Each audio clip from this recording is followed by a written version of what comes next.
എന്താ വർത്താനം? സുഖം, അങ്ങനെ പോണ്. എന്നപ്പോ ഇജ്ജ് വന്നത്? എന്നല്ലേ? പിന്നെ എന്നെ കണ്ടത് നന്നായി. എന്തേ? വാപ്പ കുറച്ച് പൈസ കടം വാങ്ങിനി. അതിൽ കുറച്ചും കൂടി ബാലൻസ് ഉണ്ടായിരുന്നു. നോക്കട്ടെ, ഞാൻ വാപ്പാനോടെ സംസാരിക്കട്ടെ എന്താ എങ്ങനെയാണെന്നുള്ളത്. ആയിക്കോട്ടെ ആയിക്കോട്ടെ.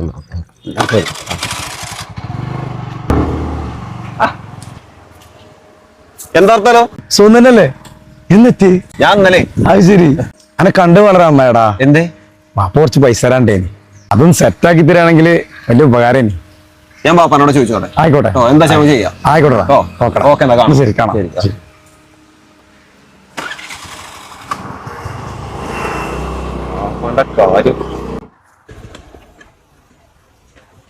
ബാപ്പോടെ താഴത്തേക്ക് ഇറങ്ങണ കണ്ടു. എന്തേ? കടക്കാരെ കൊണ്ട് മനുഷ്യന് പുറത്തിറങ്ങി നടക്കാൻ കഴിയാതേക്കണേ. ഇയാൾ എന്താ ആവശ്യത്തിന് കടമായി കൂട്ടല്? എനിക്ക് ഇന്നൊന്നും അറിയണേ. ഇടയ്ക്കിടയ്ക്ക് പോലെ ഞാൻ പറയട്ടെ.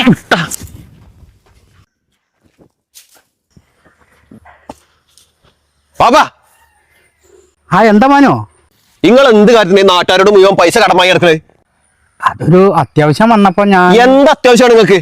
ഞാൻ അറിയാത്ത മര്യാദക്ക് പൈസ കൊടുക്കാതെ കൊടുത്തു തീർത്തോളി. എനിക്ക് നാട്ടിൽ കൂടെ തലയുറത്തി നടക്കണം.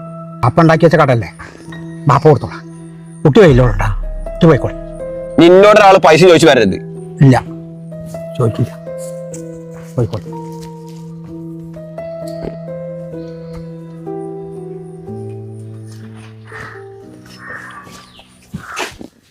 ഇക്ക, നിങ്ങള് വാപ്പാനോട് അങ്ങനെ പറഞ്ഞ ശരിയായില്ല. ശരിയും തെറ്റൊന്നും ജിന്നെ പഠിപ്പിക്കണ്ട കേട്ടോ. നിങ്ങൾക്കൊരു കാര്യം അറിയോ? എന്ത് കാര്യം? നിങ്ങക്ക് ഗൾഫിൽ പോകാൻ വേണ്ടിട്ട് 1.5 ലക്ഷം റുപ്യ ഒന്നും ആരാ അറിയോ? നിങ്ങക്ക് എന്റെ വാപ്പ അല്ലാരാ? അല്ല, പിന്നെ വിസയ്ക്കുള്ള കുറച്ച് പൈസ 1-2 പേരുടെ കയ്യിൽ നിന്ന് കടം വാങ്ങിയതാ.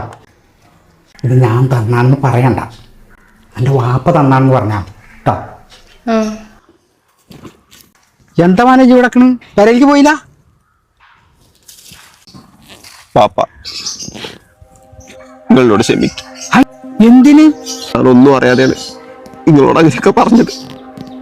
എനിക്കൊന്നും അറിയില്ല. എന്തെന്റെ കുട്ടി പറയണേ? എന്റെ കടം വീട്ടാൻ വേണ്ടി ബാപ്പ നീ ഇപ്പൊ ഒരു വെയിലത്ത് കഷ്ടപ്പെടണ്ട. ഞാൻ വീട്ടിക്കോളാം എന്റെ കടം. ഈ കാണുന്ന കൃഷി ഉണ്ടല്ലോ, അതൊന്ന് കനിഞ്ഞാ മതി, കടങ്ങളൊക്കെ ഞാൻ തന്നെ വീട്ടും. കഴിഞ്ഞ വെള്ളപ്പൊക്കാണ് വാപ്പാന്റെ കണക്കൂട്ടിലൊക്കെ തെറ്റിച്ചത്. അതും ശരിയാവും.